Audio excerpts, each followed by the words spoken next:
बघा, बघितल्यावर तोंडात पाणी सुटला मा वाटलेलाच. वर्षभर टिकणारं आणि भरपूर खार असलेलं 1 किलो कैऱ्यांचं आज आपण लोणचं बनवतोय. नमस्कार, आरतीज किचनमध्ये तुमचं सगळ्यांचं खूप खूप मनापासून स्वागत. आज आपण कैरीचं लोणचं बनवतो. इथे मी 1 किलो कैऱ्या स्वच्छ धुवून आणि पुसून घेतलेल्या आहेत. आणि हे बघा, ही सुरी आणि आपल्याला चॉपिंग बोर्ड जो आहे तो पण एकदम सुक्का घ्यायचा आहे. लोणचं बनवण्यासाठी जी काही भांडी आपल्याला लागणार आहेत ती सगळी सुक्की असायला हवी. पाण्याचा अजिबात अंश असता कामा नये. इथे मी बघा कैऱ्यांच्या फोडी करून घेतलेल्या आहेत. मी जरा छोट्याच फोडी केल्यात. तुम्हाला हव्या असल्या तर तुम्ही जरा मोठ्या पण फोडी बनवू शकता. ह्या कैरीच्या फोडींना मी 2 चमचे मीठ घालतीये. 1 चमचा हळद पावडर घातलेली आहे. आपल्याला हे सगळं मिश्रण एकत्र व्यवस्थित ढवळून घ्यायचं आहे. सगळ्या फोडींना मस्तपैकी हळद आणि मीठ लागलं पाहिजे व्यवस्थित. आणि 5 मिनिटासाठी अशाच भांड्यात ठेवून द्यायच्या आहेत ह्या फोडी. आता इथे मी एक जाळी घेतलेली आहे. आपल्याला जाळीच्या भांड्यामध्ये काढायच्या आहेत सगळ्या फोडी. ओतून घेतलेल्या आहेत. हे बघा, पाणी सुटायला सुरुवातच झालेली होती आपल्या फोडींना. हे लोणचं बनवायला मी संध्याकाळी घेतलेलं, त्यामुळे रात्रभर ह्या फोडी मी झाकून अशाच ठेवून देणार. म्हणजे त्याच्यातलं जे पाणी असेल ते निघून जाईल आणि आपल्या फोडी वर्षभर करकरीत राहणार. त्यामुळे इथे मी एक लोखंडी तवा घेतलेला आहे. तव्यावर मी 4 टेबलस्पून मीठ घालते. पाव वाटी मीठ आपल्याला भाजून घ्यायचं आहे. मीठ आपल्याला लोणच्यामध्ये भाजूनच घालायचं आहे. सगळे जिन्नस भाजून घेणार आहोत आपण. इथे मोहरी घेतलेली आहे. 1 वाटी भरून मोहरी आहे. ही जाडी मोहरी आहे, जराशी एकदम बारीक पण मिळते आणि जाड मिळते. ही थोडी जाडसर मोहरी आहे. ही पण भाजून घेतलेली आहे.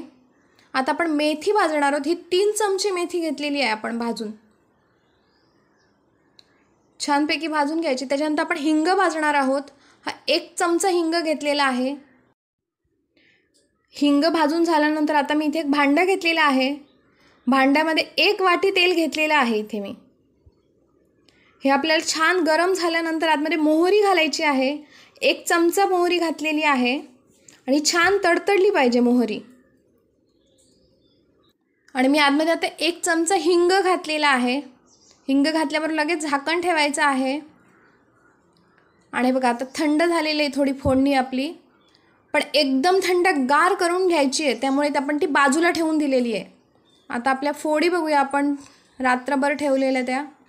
हे बघा किती पाणी आलं आहे ते बघा. हे सगळं पाणी आपल्याला टाकून द्यायचं आहे. ह्याचा काही वापर करायचा नाही आहे लोणच्यामध्ये. या फोडी मी अशा काढून घेते एका भांड्यात.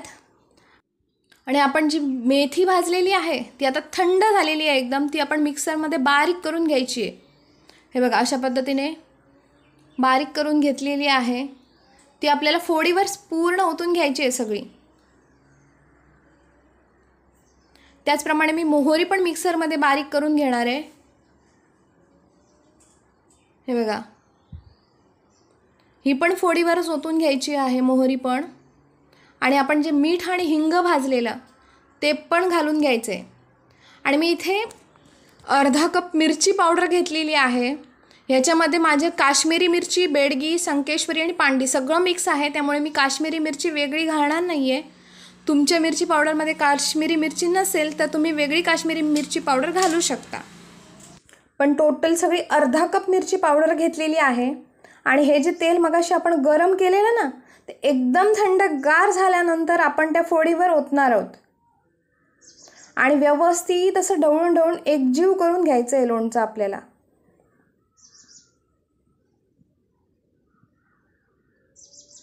हे बघा, अशा पद्धतीने सगळं एकजीव झालेलं आहे आपलं लोणचं. आता मी झाकून हे लोणचं 2 तास असंच ठेवून देणार आहे. तोपर्यंत मी इथे अजून 1.25 वाटी तेल गरम करून घेतलेलं आहे. ते थंड झालेलं आहे आपलं तेल. आता 2 तासानंतर हे बघा, हे लोणचं मी असं छान ढवळून घेणार आहे. आणि जे मी 1.25 वाटी तेल गरम करून घेतलेलं आहे ना, ते सगळं आतमध्ये तेल घालून घ्यायचं आहे.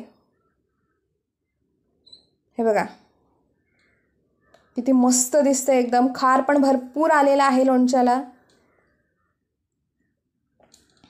बघितल्याबरोबर तोंडाला एकदम पाणी सुटतं.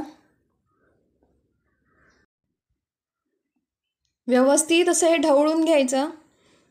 आणि हे बघा, अशा पद्धतीने हे लोणचं तयार झालेलं आहे. हे बघा, आता मी इथे काचेची बरणी घेतलेली आहे. बरणी एकदम स्वच्छ धुवून घेतलेली आहे, सुकवून घेतलेली आहे 2 तास उन्हामध्ये. आणि त्याच्यामध्ये आपण हे लोणचं सगळं भरून ठेवून द्यायचं आहे. लोणच्याला अजिबात पाण्याचा हात लागता कामा नाही, नाहीतर ते खराब होऊ शकतं पटकन. आणि बघा, वर अशा पद्धतीने लोणच्याच्या वर असं तेल आलं पाहिजे, म्हणजे ते अजिबात खराब होणार नाही, वर्षभर तसेच तसं राहणार. प्रत्येक वेळी लोणचं काढून घेतल्यानंतर असं थोडं वर तेल राहिलं पाहिजे. व्यवस्थित बंद करून ठेवून द्यायचं.